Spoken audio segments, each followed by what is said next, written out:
O objetivo desse vídeo aqui é que você tenha argumentos para debater com aquele seu amigo bolsonarista que diz que o Bolsonaro está sendo indiciado sem provas. Presta atenção. Prova número 1. Oficiais das Forças Armadas, ministros e assessores do governo Bolsonaro participaram de diversas reuniões onde debatiam a possibilidade de golpe de Estado e também apresentaram propostas de uma minuta golpista, onde se propunha estado de defesa ou estado de sítio a partir de uma GLO. No dia 7 de dezembro de 2022, depois de ter sido derrotado nas eleições para o atual presidente Luiz Inácio Lula da Silva, Bolsonaro propôs aos comandantes do Exército e da Aeronáutica que eles aderissem à minuta golpista, o que não foi aceito por ambos. Essas informações estão nos depoimentos das testemunhas, o general do Exército Marco Antônio Freire Gomes e também o brigadeiro da Aeronáutica, comandante da Aeronáutica naquele momento,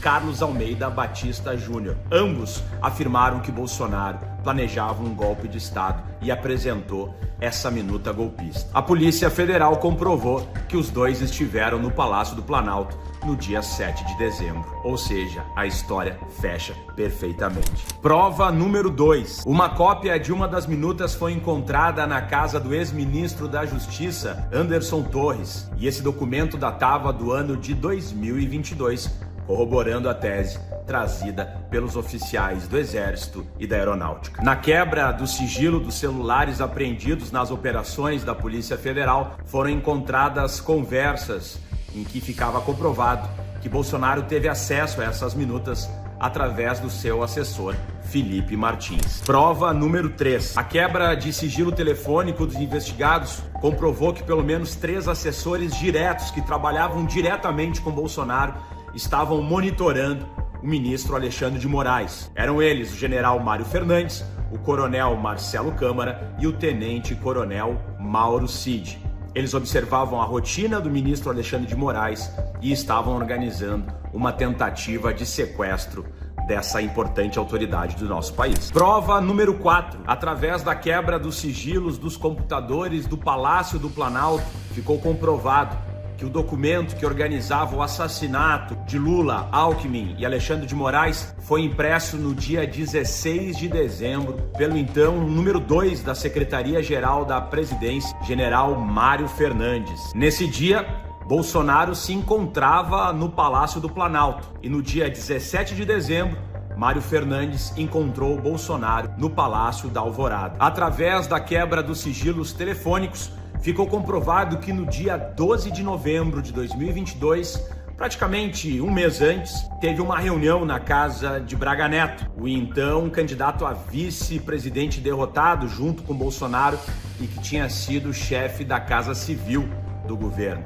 E lá foi debatido e organizado o atentado contra a vida de Lula, Alckmin e Alexandre de Moraes. A partir dessa data, inicia o monitoramento dos 3 alvos. Prova número 5. Antes do processo eleitoral, em julho de 2022, Bolsonaro já defendia a teoria do golpe e que teses deveriam ser colocadas dentro do campo político para que as eleições fossem anuladas. Ele foi seguido pelo general Heleno e também pelo general Mário Fernandes, que fizeram falas golpistas de forma aberta naquela reunião no Palácio do Planalto. Prova número 6. O PL, partido de Bolsonaro, financiou iniciativas para descredibilizar as urnas eletrônicas, inclusive ajuizou ações para que a votação fosse anulada. Inclusive, na sede nacional do PL, foi encontrada uma cópia da minuta golpista. Prova número 7. No dia 18 de julho de 2022, antes das eleições, Bolsonaro chamou uma reunião com os embaixadores de todos os países com representação no Brasil,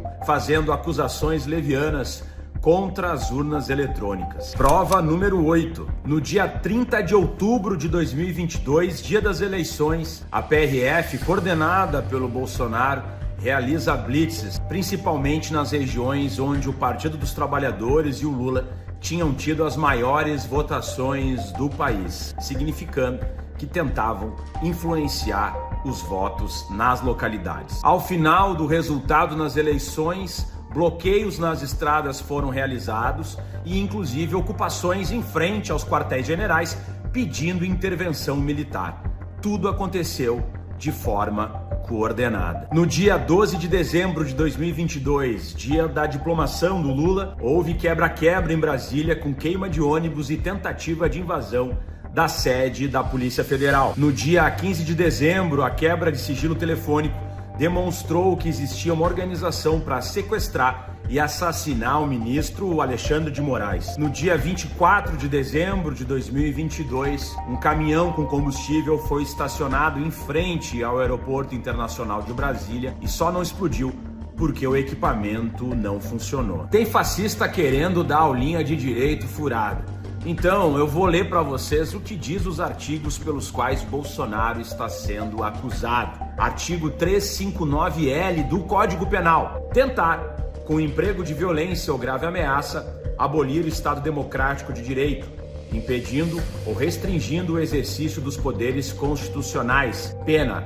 reclusão de 4 a 8 anos. Artigo 359M, também do Código Penal. Tentar depor, por meio de violência ou grave ameaça, o governo legitimamente constituído. Pena, reclusão de 4 a 12 anos. Artigo 288-A do Código Penal. Associarem-se mais de 3 pessoas em grupo organizado por meio da entidade jurídica ou não, de forma estruturada e com divisão de tarefas, valendo-se de violência, intimidação, corrupção, fraude ou de outros meios assemelhados para o fim de cometer crime, reclusão de 5 a 10 anos. Essa é a organização criminosa. E lembre-se, Bolsonaro tem mais 2 indiciamentos pela Polícia Federal. O primeiro, ele responde por 3 crimes envolvendo o caso das joias. Peculato, que é o furto cometido por servidor público, também lavagem de dinheiro e organização criminosa. O segundo indiciamento tem relação com a inserção de dados falsos em bancos de dados federais,